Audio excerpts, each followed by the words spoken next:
বন্ধুরা, তোমরা কেমন আছো? তো আজকে তোমাদের সামনে আমি একটা নতুন টপিক নিয়ে আলোচনা করব। ট্র্যাডিশনাল আমি যে ধরনের ভিডিও বানাই, যে বিভিন্ন কোম্পানি ধরে নাও এই যে শেয়ার নিয়ে তার ওভারঅল বিজনেস মডেল, তার রেজাল্ট, তার কন নিয়ে ডিসকাশন করি, এর বাইরে বেরিয়ে একটা ভিডিও বানাবো।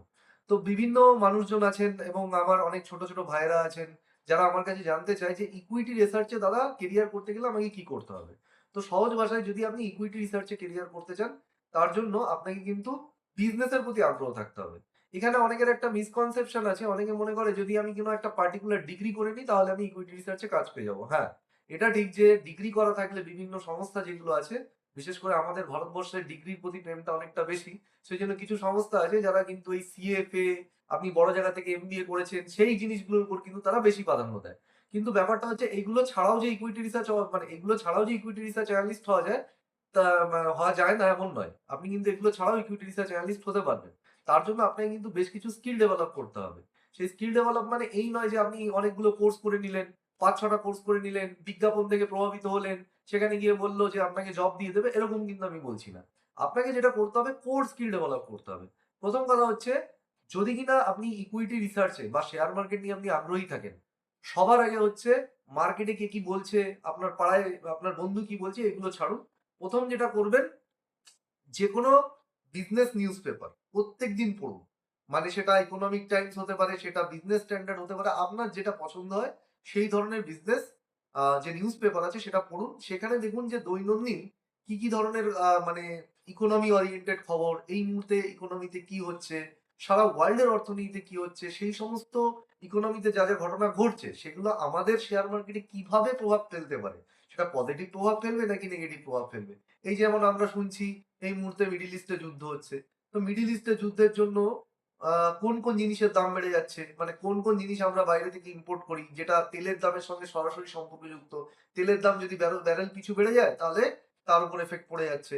আবার ধরুন অনেক জিনিস আছে, আমরা যেমন সোনা বাইরে থেকে ইম্পোর্ট করি। তাহলে এই যে বিভিন্ন রকম ঘটনা কিন্তু ঘটছে, বা আজকে আমরা দেখেছি হরমুজ প্রণালীতে জাহাজ চলাচল যখন বন্ধ ছিল, বহু কোম্পানি কিন্তু তার অন্য পথ দিয়ে কিন্তু তার জাহাজ জাহাজ নিয়ে তাকে মানে কি বলে অন্য অন্য মানে রাস্তা দিয়ে, অন্য রুট দিয়ে কিন্তু জাহাজে জাহাজে করে যখন তাকে মাল আনতে হয়েছে তখন কিন্তু তার ওভারঅল খরচা বেড়ে গেছে। এই যে নানা রকম অর্থনীতিতে নানা রকম ঘটনা ঘটে যাচ্ছে, তার প্রভাব স্টক মার্কেটে কিভাবে পড়তে পারে, তার জন্য আপনাকে কিন্তু বিজনেসের নিউজ পেপার কিন্তু রেগুলার বেসিসে পড়তে হবে।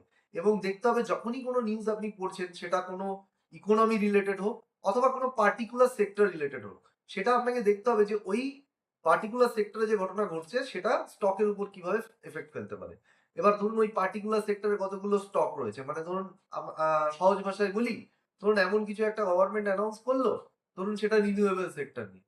এবার ওই যে রিনিউয়েবল সেক্টরে তো অনেকগুলি স্টক রয়েছে, দেখতে হবে যে পার্টিকুলার ওই নিউজটা ওই রিনিউয়েবল সেগমেন্টের কোন ধরনের স্টককে সব থেকে বেশি প্রভাবিত করতে পারে। এবার যে ধরনের সেগমেন্টকে প্রভাবিত করবে তার মধ্যে কোন শেয়ারটা সব থেকে ভালো, তো এইভাবে ব্যাপারটাকে ভাবতে হবে। তো রেগুলার বেসিসে কিন্তু আপনাকে নিউজ পেপার পড়তে হবে এবং মার্কেটে কি চলছে সেটা নিয়ে কিন্তু সচেতন থাকতে হবে, মানে সদা জাগ্রত থাকতে হবে বলা যায়। তো এবার যদি আমি চলে আসি, এর সাথে সাথে আরো বেশ কিছু স্কিল ডেভেলপমেন্ট যেটা করতে হবে, সেটা হচ্ছে প্রত্যেক কোম্পানির অ্যানুয়াল রিপোর্ট থাকে। আপনার যে কোম্পানি পছন্দ, যে বিজনেস আপনার সহজ মনে হয়, সেই বিজনেস বা যার উপর আপনার আগ্রহ আছে সেই ধরনের কোম্পানির অ্যানুয়াল রিপোর্ট পড়া শুরু করুন। মানে যে ধরনের বিজনেস ধরুন আপনার ভালো লাগে, মানে সহজ ভাষায় বলতে গেলে আমি একটা সহজ বিজনেসের কথা বলি যেটা পড়ে সবাই বুঝবে। যেমন ধরুন রিনিউয়েবল এনার্জি যদি বলেন তাহলে সেটা কিন্তু সবার পক্ষে বোঝা সম্ভব নয়। প্রথমে এটাকে নিয়ে আপনাকে অনেক চর্চা করতে হবে, ঘাঁটতে হবে। আচ্ছা, যদি কেমিক্যাল স্টক বলেন তাহলে আপনাকে কিন্তু কেমিস্ট্রি নিয়ে, কেমিক্যাল মানে মানে বিভিন্ন রকম রিঅ্যাকশন কিভাবে হয় সমস্ত কিছু কিন্তু সেগুলো জানতে হয়। তো সেই জন্য ধরুন এমন একটা ইন্ডাস্ট্রি, যেমন ধরুন পাতি খাবারের ব্যবসা করে, বা ধরুন এমন একটা কোম্পানি যার হচ্ছে মানে খুব সহজ বিজনেস, মানে ধরুন জামা কাপড়, মানে শপিং মলে জামা কাপড় বিক্রি করে। তো বা কোনো একটা খাবারের মানে মানে কি বলবো, কেএফসি টাইপের ব্যবসা ধরুন, মানে যেখানে বার্গার পিজা বিক্রি হয়। তো এই ধরনের বিজনেস যেটা সকলে বোঝে, বা আপনি খুব ভালো একবারে পড়লেই বুঝে যাবেন, জামা জুতো দৈনন্দিন যে সমস্ত জিনিস আমরা ইউজ করি, সেই ধরনের কোনো একটা বিজনেসের অ্যানুয়াল রিপোর্ট পড়া আপনি সবার আগে শুরু করুন। তো ওখানে যে অ্যানুয়াল রিপোর্ট আপনি পড়বেন, সে অ্যানুয়াল রিপোর্ট পড়ে আপনি মানে সেইগুলোকে মানে মোটামুটি দেখুন যে কোম্পানির ম্যানেজমেন্ট কি বলছে, কোম্পানির ম্যানেজমেন্টের বিজনেস সম্পর্কে মূল্যায়ন কি, মানে আগামী দিনে কোন দিকে যেতে পারে, কোন কোন ফ্যাক্টর গুলো ওই ইন্ডাস্ট্রির জন্য ক্রুশিয়াল, মানে সেইগুলোর জন্য আগামী দিনে ইন্ডাস্ট্রির ভালো হবে। কোন কোন ফ্যাক্টরগুলো ইন্ডাস্ট্রির জন্য চ্যালেঞ্জ সেগুলো জানুন। তো এর জন্য আপনাকে কিন্তু পুরো একদম পড়তে হবে কিন্তু তার অ্যানুয়াল রিপোর্ট। এবার এই যে অ্যানুয়াল রিপোর্ট আপনি পড়লেন, অ্যানুয়াল রিপোর্ট পড়ার সঙ্গে সঙ্গে আপনাকে বেশ কিছু, এটা তো গেল হচ্ছে আপনি অ্যানুয়াল রিপোর্ট থেকে মানে সেই কোম্পানি তার ইন্ডাস্ট্রির প্রসপেক্ট আপনি জেনে গেলেন। এবার তার সঙ্গে সঙ্গে আপনাকে তার যে ওই ফাইন্যান্সিয়াল যেগুলো আছে, ইনকাম স্টেটমেন্ট, ব্যালেন্স শিট, তারপরে হচ্ছে ক্যাশ ফ্লো স্টেটমেন্ট, সেইগুলো কিন্তু আপনাকে অ্যানালিসিস করা শিখতে হবে। যারা কমার্স ব্যাকগ্রাউন্ডের ছাত্র সেগুলো তারা মোটামুটি তাদের থিওরিটিক্যাল নলেজ থাকে যে ইনকাম স্টেটমেন্ট কেমন হয়, ব্যালেন্স শিট কেমন হয়, ক্যাশ ফ্লো স্টেটমেন্ট কেমন হয়। যাদের সেই ধরনের নলেজ নেই তারা ইউটিউবে অসংখ্য অজস্র ভিডিও আছে, সেই ধরনের ভিডিওগুলো দেখা শুরু করুন। বেসিক লেভেলের মানে ইনকাম স্টেটমেন্ট, ব্যালেন্স শিট এইগুলো জানার জন্য বেশ কিছু ইনভেস্টমেন্টের উপর বইপত্র আছে, সেই ধরনের বইপত্র আপনি কেনা শুরু করতে পারেন। তো শিক্ষার জন্য মানে এই মুহূর্তে আজকে মোবাইল সবার হাতে চলে এসেছে এবং ইউটিউবের মতো রিসোর্স আছে, বিভিন্ন রকম রিসোর্স থেকে কিন্তু আপনি আজকে গুগল করে বলুন, এআই এর হেল্প নিয়ে বলুন। আজকে আপনি যদি কোনো কিছু এসে গ্রকে সার্চ করেন, তো গ্রক বলুন, চ্যাট জিপিটি বলুন বা বিভিন্ন যে এআই প্ল্যাটফর্ম রয়েছে তারা কিন্তু আপনাকে ইজিলি সেগুলো সম্পর্কে নলেজ দিয়ে দেবে। তো এইভাবে আপনি রিসোর্সকে কাজে লাগান এবং কাজে লাগিয়ে লাগিয়ে শিখুন।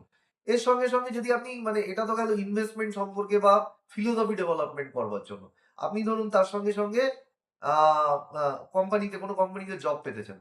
তো বেসিক্যালি যেগুলো হয় মোটামুটি যারা সেল সাইড কোম্পানি আছে, মানে ধরুন যেখানে গিয়ে আপনাকে ইকুইটি রিসার্চ রিপোর্ট লিখতে হবে, সেখানে কিন্তু আপনাকে যেটা করতে হবে সেটা হচ্ছে এই যে বিভিন্ন কোম্পানির আপনাকে ফিনান্সিয়াল মডেল বানানো শিখতে হবে। এক্সেলে বসে ফিনান্সিয়াল মডেল হয়। তো এক্সেলে বসে ফিনান্সিয়াল মডেলের ভিডিও আপনি ইউটিউবে অসংখ্য পাবেন।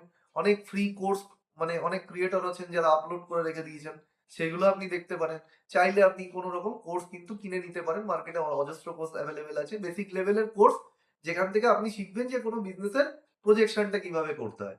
তো এই প্রজেকশন বলুন, মানে ইনকাম স্টেটমেন্ট, ব্যালেন্স শিট, তার ভ্যালুয়েশন বের করা বলুন, এই জিনিসগুলো কিন্তু কোনো সেল সাইড ফার্মে গেলে কিন্তু আপনাকে লাগবে। তো সেইগুলো আপনাকে শিখতে হবে। তার সাথে সাথে আপনাকে এক্সেলে নিজের স্কিল ডেভেলপমেন্ট করতে হবে, এক্সেল শিখতে হবে, অ্যাডভান্স এক্সেল শিখতে হবে, যাতে করে আপনি অনেক ডেটাকে খুব সহজে মানে কম্পাইল করে আপনার কাজটাকে ইজিলি খতম করতে পারেন, মানে ইজিলি শেষ করতে পারেন। তো এই জন্য এক্সেল হচ্ছে একটা টুল। এক্সেল আপনাকে রিসার্চ করে দেবে না, রিসার্চ আপনাকে নিজেকে করতে হবে, বাট এক্সেল একটা টুল যেটা আপনাকে বিভিন্ন রকম মডেল বানাতে এবং মডেল বানিয়ে একটা ওভারঅল ফ্রেমওয়ার্ক তৈরি করতে সাহায্য করবে। তো সুতরাং আপনি এক্সেলটা ভালো করে শিখুন।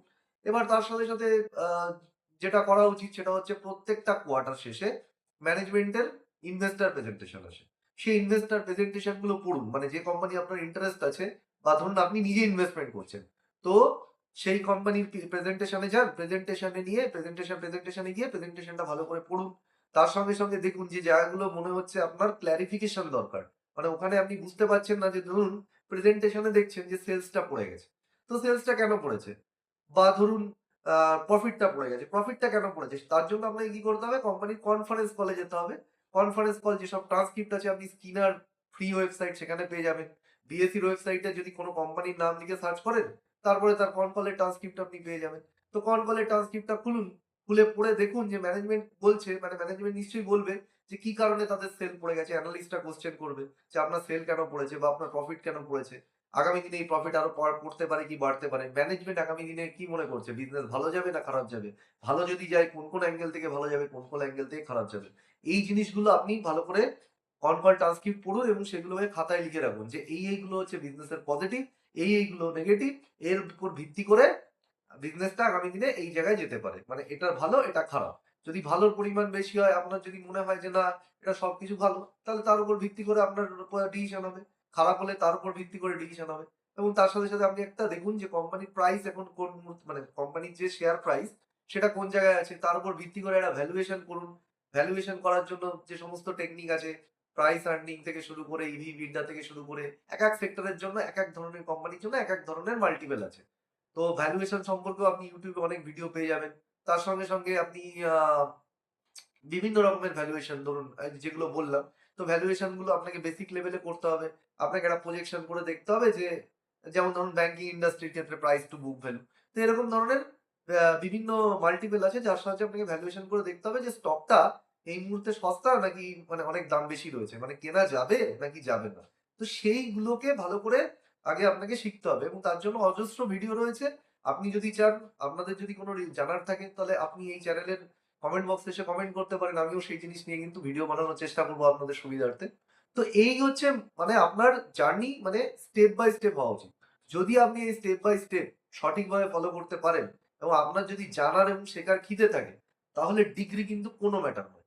কোনো না কোনো কোম্পানি, কোনো না কোনো জায়গায় যেখানে ডিগ্রির থেকে স্কিলকে বেশি প্রাধান্য দেওয়া হয়, সেখানে কিন্তু আপনি চাকরি পাবেনই পাবেন। বা যদি আপনি এই ক্ষেত্রে চাকরি নাও পান, আপনার নিজের ইনভেস্টমেন্ট জার্নি মানে ধরুন আপনি কোনো শেয়ারে ইনভেস্ট করবেন কি করবেন না, সেই জার্নিতে আপনাকে কিন্তু সব থেকে বেশি হেল্প করবে। ইকুইটি রিসার্চে কেরিয়ার মানে এমন নয় যে কোনো একটা ইকুইটি রিসার্চের জবে ঢোকা। আপনার নিজের যে ইনভেস্টমেন্ট জার্নি, আপনি ধরুন অন্য লাইনে চাকরি করছেন, কিন্তু নিজের ইনভেস্টমেন্টের জন্য যদি আপনি শিখে রাখেন, তাহলে আজকে আপনার নিজের ইনভেস্টমেন্ট আপনি নিজেই করতে পারবেন, কারোর হেল্প নিতে হবে না। কোনো মানে অ্যানালিস্ট বা রিসার্চ রিপোর্ট দেখে আপনাকে ডিসিশন নিতে হবে না, আপনি নিজের অ্যানালিসিস নিজেই করতে পারবেন। তো সেই জন্য হচ্ছে ইকুইটি রিসার্চ কিন্তু শেখা সকলের জন্য দরকার। কিন্তু আপনার যদি মানে মানে এটা এমন নয় যে শুধুমাত্র আপনার জবের কাজেই লাগবে। তো যদি আপনি জব এই লাইনে করতে চান, তাহলে আপনাকে এক্সেল এর কিছু স্কিল রয়েছে এবং ফিনান্সিয়াল মডেলিং, এইগুলো শিখে রাখা কিন্তু ভালো। আর তার সাথে সাথে যদি আপনি ডিগ্রি করতে চান, অবশ্যই সিএফএ করতে পারেন, এমবিএ করতে পারেন, যে কোনো ডিগ্রি যদি আপনি সঠিকভাবে সেটাকে করতে চান করতে পারেন। করে যদি মনে করেন আমি সেটাকে নিয়ে স্টক মার্কেটে আসবো, তা আসতে পারেন। কিন্তু মাথায় রাখতে হবে ডিগ্রির থেকে, আপনি যদি ইভেন ডিগ্রি করেন, ডিগ্রি থেকে আপনাকে বেশি ফোকাস করতে হবে কিন্তু স্কিল ডেভেলপমেন্টের উপর। ধরুন আপনি এমবিএ করছেন, এমবিএ করলে আপনাকে ইকুইটি রিসার্চে জব দিয়ে দেবে না, আপনাকে কিন্তু স্কিলটা ডেভেলপ করতে হবে। Same goes for CFA. তো সুতরাং এমন নয় ডিগ্রির প্রতি ইলিউশন নয়, ডিগ্রিকে কাজে লাগিয়ে কি করে মানে স্কিল ডেভেলপমেন্ট করা যায় সেটা শিখুন, তাহলে কিন্তু মানে এই লাইনে আপনার অবশ্যই সাফল্য আসবে। তো এটাই হচ্ছে মোদ্দা কথা। তো এটাই হচ্ছে মানে সাফল্যের জন্য আমি মনে করি না কোনো শর্টকাট আছে। আপনাকে হার্ড ওয়ার্ক করতে হবে। যদি আপনি হার্ড ওয়ার্ক করতে পারেন, যদি সমস্ত কিছু মানে মানে কি বলবো, আপনার পুরো যে ডেডিকেশন এবং আগ্রহকে মার্কেটের দিকে যদি ফোকাস করতে পারেন, তাহলে অবশ্যই আপনি সাকসেস পাবেন। কোনো এখান থেকে ডাউট নেই। তো আশা করি ভিডিওটা আপনার মানে যে সমস্ত ভাইয়েরা বা যে সমস্ত দাদারা বা যারা এই লাইনে কেরিয়ার করতে চাইছেন, ইন টার্মস অফ ইনভেস্টর হতে পারেন বা ধরুন কোনো ইকুইটি রিসার্চের জবের জন্য, যে কোনো কারণেই হোক, এই মার্কেট মানে এই শেয়ার মার্কেট থেকে আপনারা কেরিয়ার করতে চাইছেন, তাদের জন্য কিন্তু ভীষণ উপকৃত হবে এই ভিডিও থেকে। তো এই বলে আমি আমার বক্তব্য শেষ করছি। আবার কোনো একটা ভিডিওতে দেখা হবে, ভালো থাকবেন।